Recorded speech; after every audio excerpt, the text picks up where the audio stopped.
Welcome back to the Australia Dental Podcast. My name is Dominique Wood and today I'm joined by one of our dentists, Dr. Michelle Zavik. Hi Dominique, thanks for having me. No problem. Michelle has been working with the Australia Dental Group since 2017 and has a special interest in reconstructive work, implants and orthodontics. Thank you. Could you give an overview of the treatment that you provide and how you got into dentistry? Sure. It's probably easier if we start at the beginning a little bit. Yeah. So I was raised in Canada. As you probably noticed, I don't have an Australian accent. And I really didn't know what I wanted to study at university. I decided to go on a gap year. It wasn't called a gap year. A lot of my friends and family thought I was crazy for doing it. And my father used to live down here in Australia and New Zealand after the Second World War, and he had lots of friends down here and great stories about his life as a young man down here, so I decided I'd come and check it out. So I ended up in New Zealand, and the year went past and I never made it to Australia. I travelled around a lot, worked. I met a guy who was studying in Dunedin at Otago University, and he said, "Oh, if you want to have fun, this is the place to be." So I went down to spend a couple of weeks down there, and funnily enough, he was actually studying dentistry. Yeah. So he got me to come into the clinic a few times, and I wasn't a very good dental assistant, but I tried to help him. And I thought to myself, this is really interesting. So there's lots of science in it, lots of engineering on a small scale. You're not sitting at a desk all day, you're working with patients, and it's a medical kind of field. And I thought, wow, I would really like to try this. This is the first time I've felt that there's something really interesting. So I was lucky because my father had lived in New Zealand, so there were no foreign students in those days. So I got residency, so I was able to apply and they let me in. Otago's a really good dental school, so I felt really good about doing that. Oh, awesome. In my final year, I came over to Australia to go to the World Expo, which was being held in Brisbane back in 1988, a long time ago, probably. Just a little bit before my time. I spent some time at the Brisbane Dental School at that stage, a couple of weeks I think it was, and I met a really interesting young dentist there.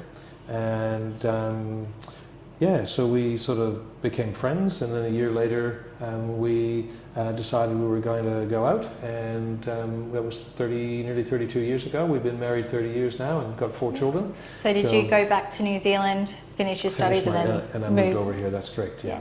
Awesome. And how did you begin to develop, I guess, your interest in this line of work, the cosmetic side of things, the implants? Is that something that you knew you wanted to be doing from the get-go, or it just evolved over time? I think I was always really interested in the engineering side of dentistry. Yeah. So, and I like learning, so I like being stimulated, otherwise I get bored. Yeah. So I guess from the very beginning I was a bit careful about the kinds of dental practices that I went to for jobs. Yeah. And I tried to find places that were busy. So there was a lot of work for the young dentist, and also where the principals were doing what I would call sort of more advanced treatments. I mean, we didn't have all the electronic things, we didn't have scanners and all those things in those days, but practices that were doing more crown and bridge, say, than just fillings, and also that the mentors were kindly people who like to share what they do, like I do now. I really enjoy what I do, and it gives me a lot of satisfaction to share that with other dentists in our practice. And I guess that helped stimulate me to keep wanting to learn, and I just sort of blossomed from there. So I started doing more crown and bridge work. There was a fella who I worked for a while. Actually, we're still friends. He's in his 80s now, and he ran over his finger with a lawnmower, and he didn't want to cancel the patients. So he said, well, I got this bright young dentist working with me. So he stood there next to me and said, okay, this is what you got to do. You got to drill this size and this place, and you got to put that implant in. Yeah. So I got to do a few implant placements and wire changes for ortho, and it sort of stimulated me a lot doing that. And so from then on, the practices I chose were doing that, and in the practice that my wife and I had together for nearly 20 years, we did the same thing. Yeah. So she referred all the complex stuff that she didn't enjoy doing, and I referred all the things that I prefer not to do, like composite restorations, which she's amazing at. Yeah. And so we had a really good work balance with that as well. Awesome. And over your career, is there a particular case that stands out to you that's had the biggest impact on the patient? There are lots of them, and I'd like to think that all of us make a difference for patients on a day-to-day basis, or we should be. That's what makes dentistry satisfying for me. But there are a couple that stand out. One is a young lady who moved.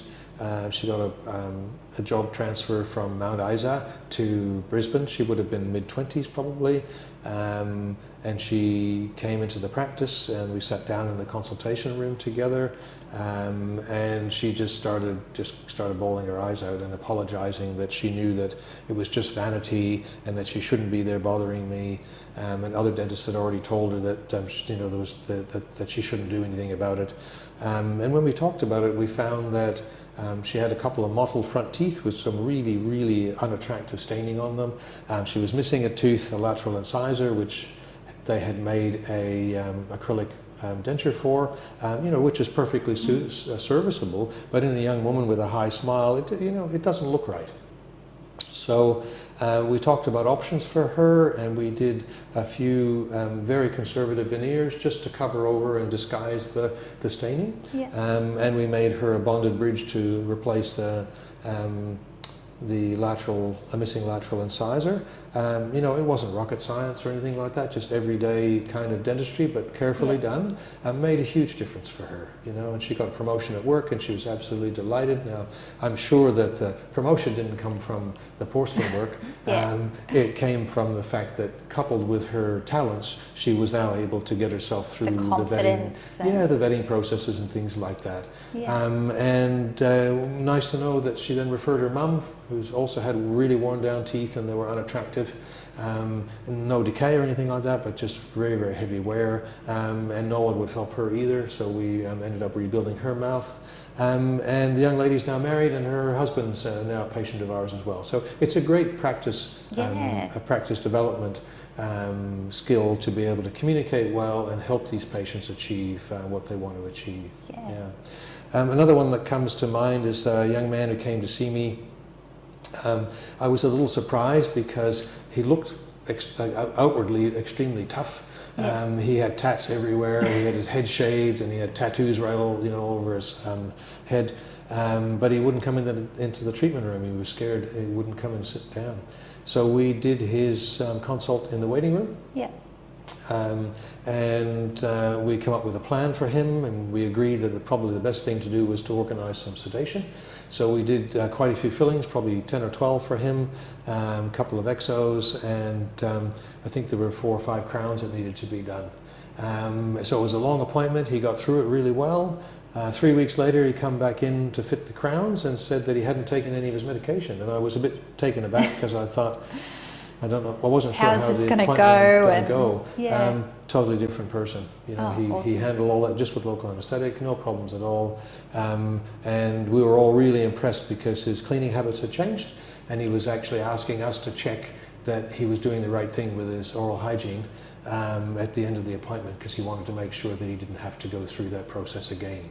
So, those are a couple of examples that come to mind of how we can make a difference for our patients, in our everyday work life, which, makes me very satisfied, but it helps those patients in their everyday life as well. Yeah, definitely. Do you feel with social media the way it is today, the demand for cosmetic work is obviously dramatically increased? How do you find that balance with, obviously people are wanting treatment done that's not necessarily needed. How do you find that balance? Well, it's really interesting because things have changed a lot. So when I graduated, started working in 1989, maybe 1990, probably the most popular colour for a young woman's tooth would have been an A2, and if it was an old bloke like me, it probably would have been an A3. I was chatting with one of our technicians just the other day, and he tells me that BL2 and BL1 are the most popular colours in his lab now, that the porcelain that they make. Wow. So that's a huge change in 30 years. So yes, the demand for cosmetic dentistry has increased, but it's also it's a different kind of demand. People are wanting perfection. Yes. Whereas that young lady I told you about from Mount Isa, the work that we did for her was adequate to achieve what she needed, it wouldn't be Instagram material now. Yeah. You know, so it's a big difference. And I have refused to do patients. I've become more careful about how I select patients. Yes. So patients are coming in to see me who have very minor changes that need doing, and they want the teeth cut down and put veneers on. I'm very happy to say no. You know, Yeah. I'll tell them that whitening is great, and they should perhaps give that a try. Maybe get some orthodontics done if they still really feel that things are unattractive. Yes. But I'm not comfortable to cut a tooth down to make a very small, Instagram change. Yeah. And we've had problems with this kind of treatment. I guess what's made me more wary is, patients have come back after having veneers complaining about the color, even though they look fine. Yeah. When they're standing in their bathroom, whatever the lighting is different than outside, and they're doing their selfies and the porcelain looks slightly different color, they're unhappy. Yeah, the expectation is too high. It's like- extremely high. Yeah, they're demanding perfection. Yeah. And I think for most general dentists like myself, we can do a really good job. Yeah. But to achieve that, I'm not so sure it's achievable. Yeah. Yeah. And I think that's a problem for younger dentists. Yes. They're going to be seeing a lot more of this. And I suppose the only advice I can give them is to say, well, stand your ground. If you don't feel comfortable that you can achieve it, don't take the case on. Refer it to a refer it local on prosthodontist or someone that you know who does this work regularly. Yeah. And also know what your limitations are. You Yeah. know? So I know that I can't deliver those things, so I will decline to do them. Yeah. Yeah. And would you give any further advice to dentists beginning their journey? Are there key points that you wish you had have known when you started? Well, a couple of them I've referred to already, but we'll go through them Yeah. again if you like. Carefully choosing your first jobs is important. We talked about the practice being busy, Yeah. having a good mentor, and the kind of work in those practices is leaning towards more interesting and complex work, because I find that's a stimulating environment. I tend to be carried along by that, Yeah. and it helps invigorate me to want to learn and to be the best dentist I can. So I think that's important. Yeah. Continue to learn, so doing CPD, weekend courses are a great way to sort of keep in touch, but also some of the longer programs. I decided in my 40s that I wanted to do orthodontics, because I felt that it was better to move a tooth into the right position rather than to cut away the bits that we didn't need. Yeah. I was very happy to do that. In those days, there weren't many postgraduate short sort of courses. The POS program was over about 2 years, and it really covered the basics of orthodontics, so the mechanics behind teeth movement and things like that, and that's what I wanted to really learn. Yes. I found some of the newer courses that people like Invisalign and others run. It's a bit more focused on how to run their technology and understand how their interfaces work, which is really important, but I didn't feel that it taught me anything about tooth movement in an orthodontic sense. Yeah. In those courses, they keep you stimulated for longer periods of time, and you meet great people. It's a really great environment to learn in. Yeah. Yeah. And do you feel, you were talking about you came out to the waiting room when you treated the patient, the man with all the tattoos. Yeah. Do you feel like by coming out to the reception area and communicating with him out there, that's kind of what won him over? I think that was the first step. I don't think that Yeah. he would have agreed to treatment necessarily Yeah. unless he felt we were really reaching out to him. Yeah. And I once heard a story about a GP who had a patient, and it was my patient too, who was really frightened of having needles. And so what the GP did is took a chair out into the car park and sat the chair in the middle of the car park, sat the patient down and said, look, there's nothing keeping you here. We're going to try and get through this process of giving you the injection, but at any time, if it's not working for you, you can just run. Yeah. Right? And that was the thing that got that patient over that sort of challenging threshold of being able to cope, not enjoy, but obviously, but cope with having that kind of treatment. So I guess that sort of stayed with me, and I think that if they can go to all that trouble just to get a patient to be more comfortable with an injection, I can at least go out to the waiting room, shake the patient's hand, and introduce myself, and I think that's a big good thing to do. Yeah. There was a surgeon who was looking after my daughter who did just that. He walked out in the waiting room and had my daughter's card there, so he had her name. He shook her hand first, introduced himself to my wife and I, and then took us in. And we immediately knew that this guy was likely to be the person that we chose, and we chose him over a couple of others who were probably more qualified, because we just felt that his nature was someone that would look after and being able to nurture our daughter better. So yes, I agree 100% with you on that, Tom. Yeah. Oh, awesome. And you mentioned your son is a OHT, and he's worked in different environments, and what he's doing now. Do you want to share a bit about that? Because I think that highlights your point of finding a practice where you do have that support and mentoring and people keeping you, I guess, more interested in what you're doing, and where that's led him. Yeah. Well, my son is an OHT. He went away to Melbourne Uni and did uni down there. Came back to Brisbane after 3 or 4 years, of course. He wanted to hang out with his friends and have a good time, so he took a job locally. Nice practitioner, we know them, they're a very nice practice, but they're not super busy. And so the main practitioner obviously, does most of the work in the practice. And my son enjoyed going out with his friends and catching up and doing all that, but about a year on he decided that he wasn't stimulated enough. And we explained to him that what we'd done, my wife and I as young dentists, was we traveled to find these interesting jobs, and we found that it was really, really rewarding. So we convinced him to think about it, and he ended up interviewing and got a job in Portland in Western Victoria, down on the Great Ocean Road. It's a smaller place. I believe it's about sort of 5,000 people, maybe a little more. Practice is booked up 6 to 8 weeks, so they need people, they need practitioners down there.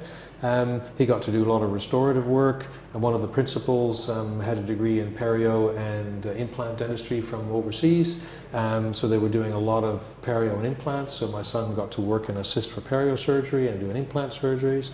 And he just absolutely loved it. So he played local cricket down there, did a lot of things, and after about 3 years I think he'd saved up enough for a small house deposit, which was great, and then he went off to the UK and he landed a great job over there, again in a perio practice doing implants and perio treatment, and he's back in Brisbane now after 3 or 4 years in the UK.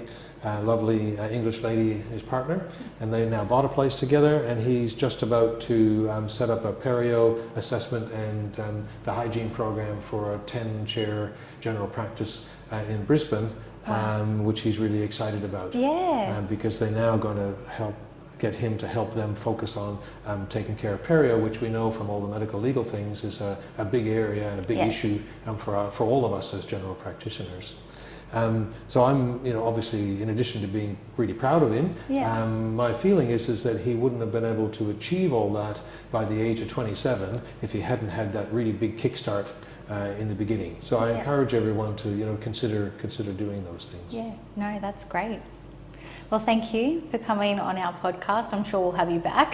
You always have a lot of interesting things to share, so I appreciate it. Thanks very much, Dominic. It's been a pleasure working with you for the past 5 years. Thank you.